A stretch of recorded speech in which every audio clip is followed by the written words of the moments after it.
රෑ 12ට පාරේ බස් එකක් කරනවා. දැන් මම දැක්ක ප්‍රයිවට් බස් ටික 6 වෙනකොට ඉවරයි. දැන් මම දකිනවා අපේ ළමයින්ට දැන් රෑට වැඩ කරන්න ඕනේ වැඩ කරන්න විදියක් නැහැ බස් එකක්. මේ බස් නැහැ. එතකොට මේක කරන්න ඕනේ රට උස්සන්න නම් මේ පබ්ලික් ට්‍රාන්ස්පෝර්ට් එක හදන්න ඕනේ. ඇත්තටම ඒක කම්පැනි දෙකයි තියෙනවා. රජ එකක් තියෙනවා ප්‍රයිවට් එකක් තියෙනවා. මම බස් එකක් කරනවා ඒකට තමයි දෙන්නේ. ඒකේ විනයක් තියෙනවා ඒකේ සිස්ටම් තියෙනවා. ඩ්‍රයිවර් විතර ඉන්නේ ලස්සන ටයි එකක් දාලා ලස්සනට ඉන්නේ. එතකොට අපි වගේ කට්ටිය වුණත් අර කම්පැනිට හොඳ AC බස් 3-4 ගිහලා දෙන එකනේ කරන්නේ. අපේ පාරටත් දාලා 10 වෙනකන් දුවන්න මට ලාභ නැදක් කවන්නේ නැහැ කියන්නේ. මොකද බ්‍රේක් ඉවන් තිබුණත් ඇතිනේ. මිනිස්සු වැඩ කරනවා කියන්නේ ඒක අපිට ලොකු දෙයක් නේ. රසාවක් වෙනවා. රසාවක් කරනවා කියන්නේ රැට නයිට් එකක් කළා හරි මේ රට උස්සන්න තියෙන කාලේ මිනිස්සු ගන්න නැතුව දුවන්නේ. බාන්න 4 වෙනකොට ඔක්කොම පාරේනේ. ලොකු බස්වල එල්ලිලා යන්නේ තියෙන්නේ. ඉතින් පව් මිනිස්සු. අතර මේ රටේ මිනිස්සු පව්. ඒකට තමයි තියෙන්නේ අර රටක ඒක හදලා ඉවර වෙලා ඒක මහ ලොකු දෙයක් නෙමෙයි. මේ ප්‍රයිවට් සෙක්ටර් එකට කතා කරලා කියනවා ප්‍රයිවට් කම්පැනියක් හැදුවා ඕම් බස් ටික එතෙන්ට දෙන්න.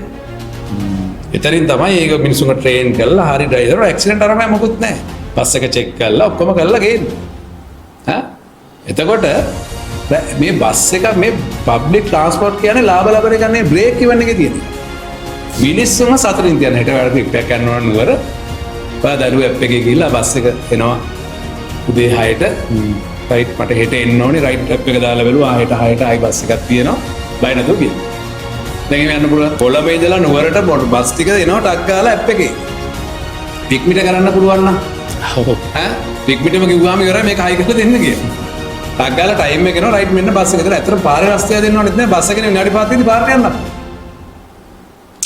බලන එන්නත් තියෙනවා රෑ 12ට මිනිස්සුන්ට කොන්ෆිඩන්ස් තියෙනවා මොන තැනක ඒතර මේක යන වේගයක් තියෙනවා මිනිස්සුන්ට ට්‍රේන් කරලා තියෙන රටට ආදරය කරන මිනිස්සු ටිකක් තමයි මේ ඩ්‍රයිවර්ස්ලා දැන් ඇත්තට ඒගොල්ලෝ වුණත් මේ මිනිස්සුන් ඕනකමින් මැරෙන්න අරන් යනව නෙමෙයි සල්ලි පස්සේ නෙමෙයි දුවන්නේ අනිවාර්යයෙන් දැන් අපි පාරේ යනකොට කවදාවත් අපිට පාරේ යන්න බෑනේ දැන් අද මං එනකොට උනත් ප්‍රයිවට් බස් එක අපුව පැත්තකට වීසි කරනවා මොකද අපිට මේ මිනිස්සුන්ට දොස් කියලා වැඩකුත් නැහැ මේ මිනිස්සු මේ සල්ලි හොයාගෙන යන ගම මම බලන කොළඹට මොනවද වෙලා තියෙන්නේ කියලා මේ ට්‍රැෆික් එක නැති කරන්න තියෙන එකම දේ පබ්ලික් ට්‍රාන්ස්පෝර්ට් එකනේ. ඒක හදපු ගමන් පොඩි දේවල්වල වාහන යන එක නතර වෙනවා.